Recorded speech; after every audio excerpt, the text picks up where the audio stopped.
안녕하세요. 아우테아 로라의 로라입니다. 오늘은 제가 이렇게 커피 한 잔 하면서 저의 출산 썰을 한번 풀어보려고 하거든요. 근데 뭐 누구나 출산을 하면 겪는 이런 에피소드들이 하나씩 생기는 것 같아요. 약간 남자들은 군대 다녀오면은 그런 이야기로 평생을 함께 이야기한다고 하잖아요.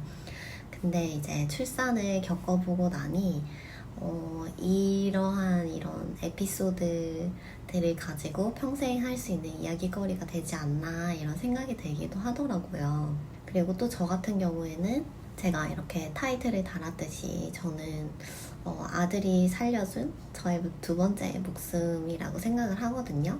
그래서 이렇게 좀 영상을 통해서 남겨두면 좋지 않을까라는 생각이 들어서 제가 한번 영상을 만들어 보려고 해요. 일단은 출산 전에는 제가 이런 출산을 겪을 거라고는 정말 상상도 못 했었거든요. 근데 이제 임신 후기로 갈수록 아기가 자라지 않는다고 하고 이제 머리만 계속 자라나는 그런 상황이었거든요. 근데 이제 아기가 얼마나 사이즈로 제 뱃속에 있는지는 제가 감이 안 오니까 머리만 계속 자라고 있다고 하니까 머리는 엄청 크고 몸은 엄청 조그만한 약간 이런 캐릭터 있잖아요. 그런 게 생각이 나는 거예요. 그래서 너무 두려운 거예요. 어떤 아기가 나올지 너무 두렵고 대학병원으로 옮겨가서 이야기를 들었을 때에도 막 그렇게 좋은 얘기들은 듣지 않았기 때문에 많이 겁이 났었어요. 그리고 뭐 수술하는 거는 제가 원래도 자연분만을 할 생각이 없었는데 이제 그런 상황이 되다 보니까 제가 또 제왕절개를 할 수밖에 없는 상황이 되기도 했어요. 이제 제가 수술을 딱 앞두고 그 전날 이제 그때가 마음적으로는 굉장히 힘들었었거든요. 왜냐면 이제 오늘이 지나면은 오늘의 나와 내일의 나는 완전히 다른 사람이 되는 거거든요. 이제 뱃속에 있었던 아이가 바깥으로 나와서 이제 제가 모든 거를 우리 부부가 책임을 져야 하는 거잖아요. 그러니까 그런 거에 대한 부담감이 되게 묵직하게 오기도 하고 또 아이가 숨을 못 쉴 수도 있다, 뭐 잘 안 클 수도 있다 이런 말들을 들으니까 제가 되게 부담이 많이 됐었어요. 근데 이제 그런 마음들을 혼자 좀 정리할 수 있는 시간이었던 것 같아요. 물론 남편도 같이 있긴 했었지만 막 그날에 그 출산 전날에는 막 둘이 이렇게 이야기를 나눌 수 있을 만한 그런 상태가 아니었던 것 같아요. 저희 둘 다. 아무튼 그렇게 돼서 제가 이제 수술실 이야기를 해보려고 하는데 저는 일단 마취가 잘 안 됐어요.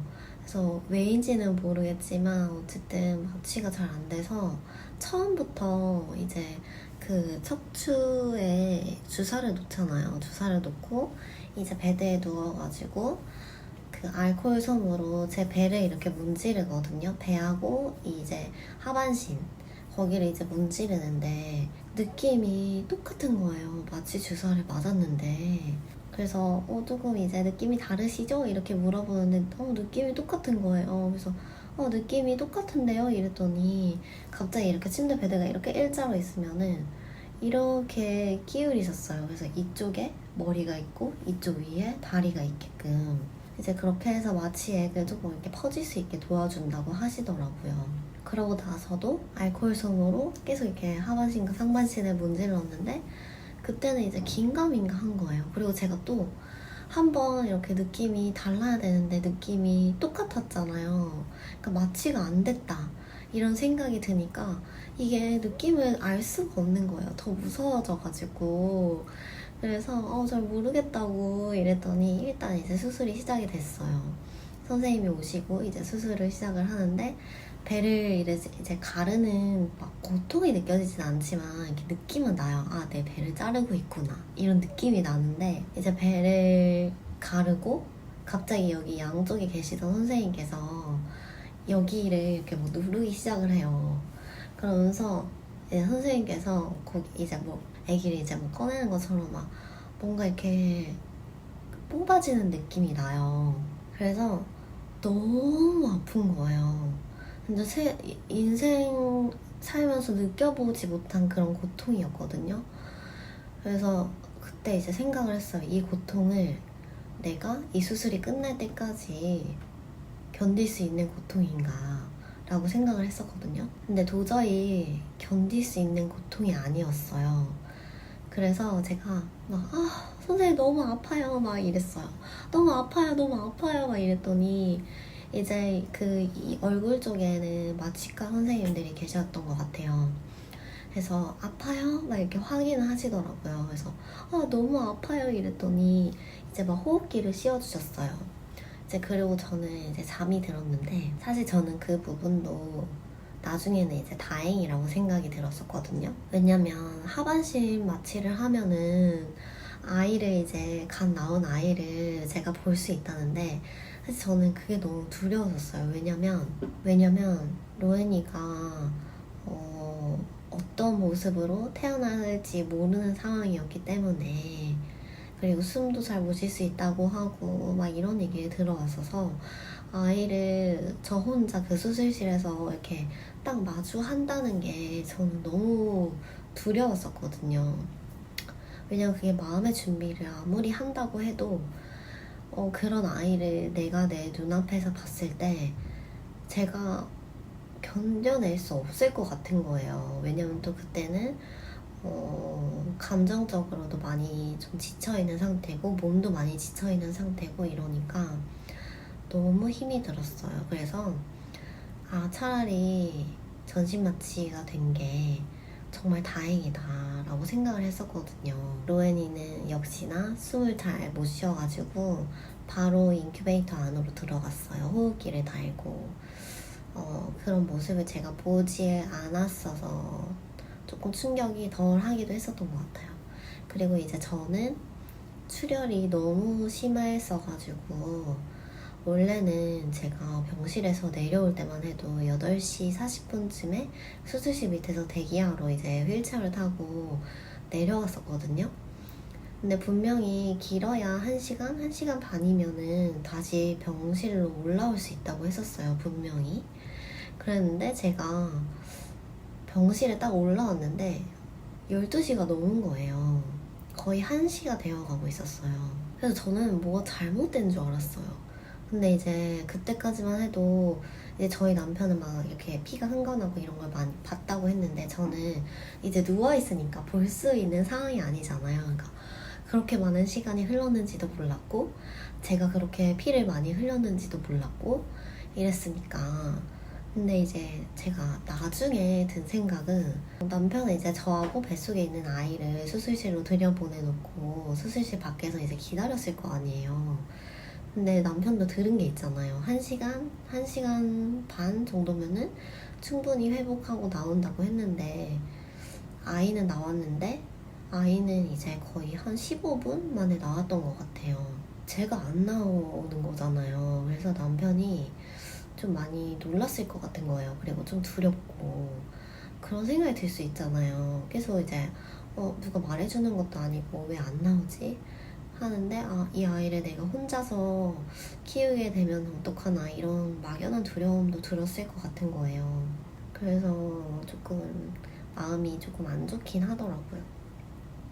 어쨌든 저는 그렇게 출혈이 많긴 했지만 어쨌든 대학병원에서 나왔기 때문에 처치도 빨리 받을 수 있었고 조금 경과도 계속 지켜봐 주시고 회복실에서 이렇게 할 수 있었으니까. 왜냐면 제가 회복실에서 제가 깼을 때도 의사 선생님께서 제 후처치를 해주시고 계셨거든요. 피가 멎지를 않아가지고 그런 걸 생각하면은 로엔이가 잘 자라주지 않아서 제가 큰 병원에 가서 아이를 낳을 수 있었던 거잖아요. 그래서 제가 처치를 잘 받게 됐고 회복도 잘 하게 되고 그렇게 해서 제가 잘 태어날 수 있지 않았나 이런 생각이 들어요. 왜냐면 제가 원래 나으려고 했던 병원은 산부인과 중에서도 좀 큰 병원이긴 했지만 아무래도 대학병원이 아니기 때문에 조금 그런 리스크가 있을 거라고 저는 생각을 하거든요. 아무래도. 그래서 저는 그런 생각이 들더라고요. 그래서 피를 그렇게 많이 흘렸음에도 불구하고 억제를 맞으면서 이제 수혈도 받고 철분제도 맞고 이러면서 어느 정도 회복을 해서 제가 조리원을 갈 수 있었던 게 로엔이 덕분이 아닌가 이렇게 제가 생각을 하게 되더라고요. 근데 임신, 뭔가 아이를 계획할 때까지만 해도 이렇게 막 임신이라는 게 힘들 거라는 걸 생각을 못 했는데, 정말 저는 오히려 출산하고 나서는 괜찮았었거든요. 물론 뭐 진통제를 달고 있기는 했지만 걸을 때도 그렇게 아프지 않았고, 수술이 끝나고 나서도 막 수술 부위가 막 불이 타는 것 같고 막 이렇다고 하는데, 저는 사실 그런 고통은 없었어요. 진짜 하나도 없었고, 그냥 이렇게 뱃속에서 이렇게 자궁이 수축하는 그런 느낌? 이런 느낌은 계속 들더라고요. 그래서 그런 느낌 외에는 그냥 이 누르는 진통제, 그리고 배에 꽂아진 그 페인버스, 그거로 충분했거든요. 근데 임신 기간이 저는 그렇게 힘들 거라고는 생각을 못 했었어요. 제가 가장 편안했던 시기는 임신 중에 임신 4주, 5주 이때였거든요. 그때는 입덧도 없고 아무것도 없고 그냥 조금 피곤하기만 하고 그런 상태여가지고 되게 잘 먹고 했는데, 그때 찐 살이 진짜 전부였던 것 같아요. 왜냐면 임신하고 입덧하기 전까지 한 3kg 정도는 붙었던 것 같거든요. 2, 3kg? 그러고 나서 이제 계속 입덧하면서 살이 빠지고, 막 입덧 끝나고 나니까 또 소화가 잘 안 되고, 몸에 막 알러지 같이 막 나고, 소양증이 너무 심해지고 이래서 먹을 수 있는 음식이 거의 없는 거예요. 그리고 또 뭘 먹기만 하면 속이 너무 쓰려가지고 잠을 잘 수가 없고, 제가 한 2달은 앉아서 잤어요. 진짜 누우면은 여기 목이 타들어가는 것 같이 너무 신물이 올라오는 거예요. 그래서 누워서 잘 수가 없는 거예요. 진짜 너무 힘들었고, 나중에 이제 막달에서는 움직이는 것 자체가 너무 힘들고, 그리고 로엔이가 많이 밑으로 처져 있었어요. 그래서 제가 막 걷고 움직이고 이러는 게 진짜 힘들었었거든요. 거기에 이제 코로나까지 걸리고 이러니까 막 몸이 만신창이가 된 것 같았거든요. 근데 오히려 이제 출산하고 나니까 막 음식 먹고 속 쓰렸던 증상 하나도 없고, 냄새 나가지고 진짜 막 미칠 것 같았는데 냄새도 안 나고 입덧도 안 하고 이러니까 몸도 너무 가볍고, 이러다 보니까 출산하고 나서 진짜 너무 기분이 좋았었어요. 근데 물론 막 소양증 이런 거 출산하고 조리원 들어가서 너무 심해진 케이스여가지고 그것 때문에는 좀 힘이 들긴 했는데, 나머지는 저는 임신은 또 하라면 못할 것 같지만 출산은 어차피 제왕절개니까 출산은 한 번 더 할 수 있겠다 이런 생각이 들거든요. 근데 제가 하고 싶은 말은 저도 막 제가 다니던 병원에서 대학병원에 가서 한번 보고 아기 상태를 보고 와라 이렇게 했을 때까지만 해도 큰 문제가 아닐 거라고 생각을 했는데, 딱 대학병원에서 아기를 낳아야 된다고 생각을 하니까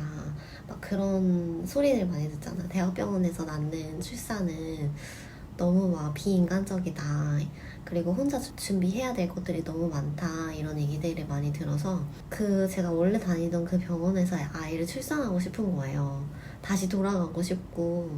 근데 지금 와서 생각해보면은 제가 다니던 병원에서 의사 선생님께서 조금 빨리 발견을 해주셔서 아이가 이렇게 잘 성장을 못하고 있다는 걸 빨리 발견을 해주셔서 조금 관찰을 해보다가 안 되겠다, 이 정도 차이가 나면은 바로 병원을 옮겨야 한다, 이렇게 빨리 판단을 해주셔가지고 제가 대학병원으로 옮겨서 아기를 낳았는데, 이 안에 있는 상태는 알 수가 없는 거잖아요. 내가 태반이 약하거나 아니면은 뭐 자궁이 좋지가 않다, 상태가 좋지 않다, 그리고 뭐 출혈이 이렇게 저처럼 많이 생길 수 있다, 이러한 문제들을 애초에 미리 알 수 있는 부분이 아니기 때문에 병원에서 선생님께서 조금이라도 이제 이상하다, 큰 병원에 가보시는 게 좋겠다 라고 한다면 저는 주저없이 대학병원에 가서 출산을 하시라고 좀 말씀을 드리고 싶어요. 물론 제가 말은 출산을 한 번 더 할 수 있지 않겠나 이렇게 말은 했지만,